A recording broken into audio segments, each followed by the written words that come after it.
बाजरा खरीद केंद्र पर जांच, अव्यवस्था और मीडिया से अभद्रता के आरोपों की समीक्षा। एडीएम नागरिक आपूर्ति ने किसानों की समस्याएं सुनी और लाइन लगवाकर प्रपत्र जमा कराए। मीडिया कर्मी से अभद्रता करने वाले निजी कर्मियों को केंद्र से हटाने के दिए निर्देश।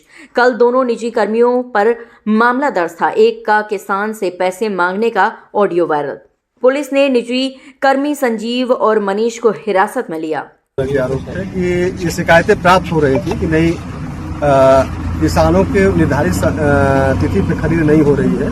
और जैसा आप जानते हैं कि बाजार मूल्य बाजरा का और समर्थन मूल्य में करीब 500-600 का अंतर है, तो आवक बढ़ी है प्रत्येक केंद्रों पे। इसके लिए जिलाधिकारी महोदय के निर्देश के क्रम में मेरे द्वारा 4 नवंबर को ही सभी केंद्र प्रभारियों को एक निर्देश दिया गया था, पत्र जारी किया गया था कि किसानों के चूंकि मैक्सिमम खरीद 300 कुंटल की है काटे की, इसलिए एक टोकन व्यवस्था लागू किया जाए। उनको एक टोकन निर्गमन तिथि उसमें रहेगी और जिस तिथि को उनको खरीद करनी है, संभावित तिथि जितनी भी मात्रा है, उस तिथि को ही बुलाया जाए कि अनावश्यक रूप से यहाँ पे परेशानी ना हो, किसी को लौटना न पड़े, इंतजार न करना पड़े।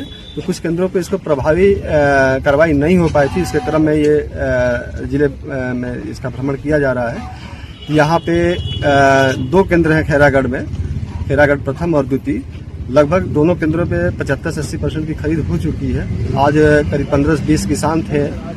केंद्र प्रभारी को निर्देशित किया गया है कि जो कोई भी किसान अगर पूर्व तिथि में किसी भी कारण से, शादी विवाह किसी अन्य कारण से पोर्टल के न चलने से अगर उनकी खरीद नहीं हो पाए तो उनको प्रायोरिटी दिया जाएगा, पहले उनकी खरीद होगी। इसके बाद जिनका रजिस्ट्रेशन फार्म है उसको एसडीएम साहब को निर्देशित किया गया कि राजस्व कर्मी लगा करके उनका सत्यापन करा लें और उनको एक संभावित तिथि दे दें।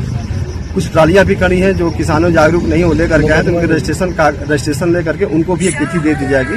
और किसी का भी बिना कोई भी हो सर, यहाँ पर 2 प्राइवेट बंदे हैं जो प्राइवेट हैं, दोनों सगे भाई हैं। वो खुलेआम उनका एक ऑडियो वायरल हो रहा है जो गुंडई कर रहे हैं। उन पर 2 मुकदमे भी लिखे जा चुके हैं। संज्ञान में आया है। अगर ये आज के बाद कोई भी अगर जिसको रखना है स्वयं शासनादेश या नियम के अनुसार एक व्यक्ति रख सकते हैं, जैसा डीएफएमओ साहब ने बताया। अगर उसको करना है तो अच्छे व्यक्ति को रखें जो जनता के अच्छे संवाद कर सके जनता के साथ। अगर इस तरह का कोई व्यक्ति है और इसके बाद आज के बाद पाया जाता है तो केंद्र प्रभारी के खिलाफ कार्रवाई की। एक ऑडियो में साफ कहता नजर आ रहा है कि कोई कुछ नहीं कर सकता, ऊपर तक हम लोग पैसा देते हैं। एक ऑडियो वायरल हो रहा है।